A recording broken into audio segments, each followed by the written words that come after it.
My beloved friend, Steven Spielberg, has never left my life. For almost 50 years, is it really? We have gone through this life that's been filled with good and bad, the laughter and the angst. He has been my biggest supporter and a constantly welcoming place. I honestly can't imagine my life without him at this point. But I can't imagine our country, much less the industry, had Steven Spielberg never held a camera in his hands. His vision, his sense of humor and fun, of terror and entertainment, his humanity and heart has been woven into the whole world's consciousness. We smile when we hear someone say, "We're going to need a bigger boat," or "phone home," or "snakes. Why did there have to be snakes?" Or if we hear these 5 notes, bum, bum, bum, bum, bum, something like that, we are instantly transported back into whatever theater, whatever time of our lives when we sat there and watched the mothership land. All right. We're slightly more frightened to go swimming in the ocean, yes.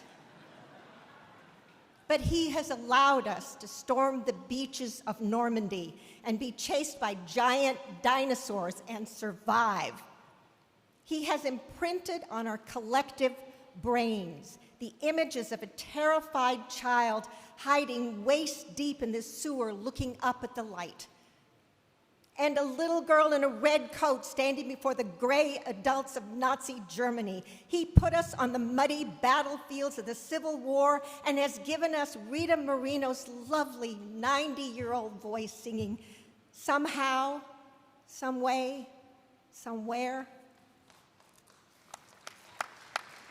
If Steven Spielberg had not spent a life behind the camera, I would not have gained 20 pounds and stood toe-to-toe with Daniel Day-Lewis, spewing Tony Kushner's brilliant but very hard-to-say words.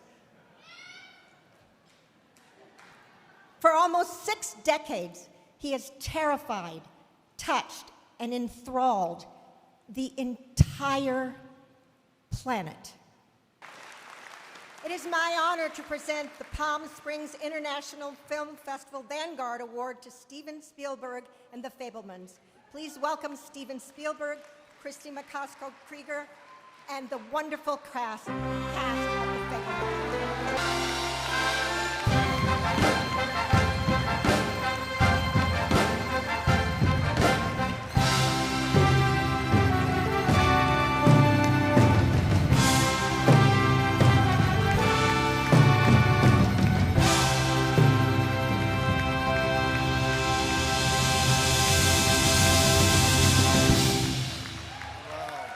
Sally has been a part of not only my sort of this business. Sally has been a part of my family, part of our lives.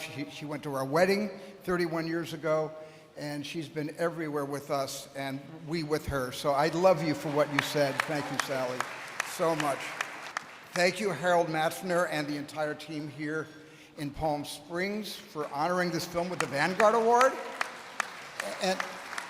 And when you did that, you also honored my family, or should I say my families, the family of my life and the family in my film.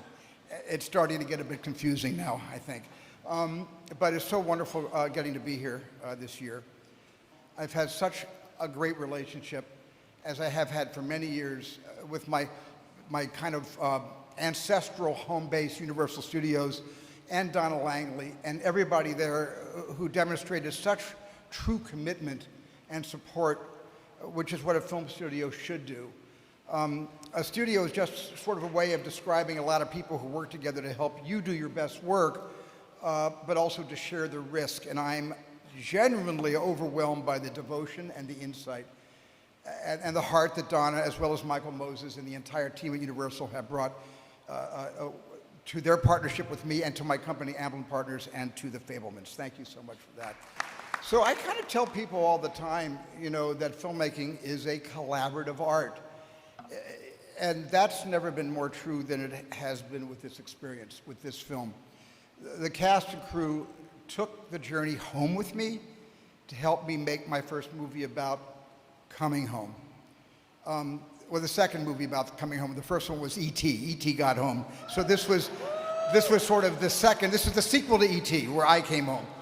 And every day, because of everybody up here, I was surrounded by this love and this support of these artists, because when someone whose experiences growing up are completely different than mine, and I've gotten so much correspondence and responses to the movie by people who have not had my experiences, and yet they tell me about something in our film that actually mirrored their own family and their own self-awakening. And that is great for me, because movie making is always, it always seems to me that movie making is about building a community and trying to find the universal in the particular, the threads that unite us, and the threads that make us recognizable to each other. And when people see themselves in these characters, that is the greatest reward for me. So it has been a wild ride. And for putting me on that ride, buckling me in and sending me on my way every day, I think with reverence and awe and enormous gratitude of my very unique mother and father.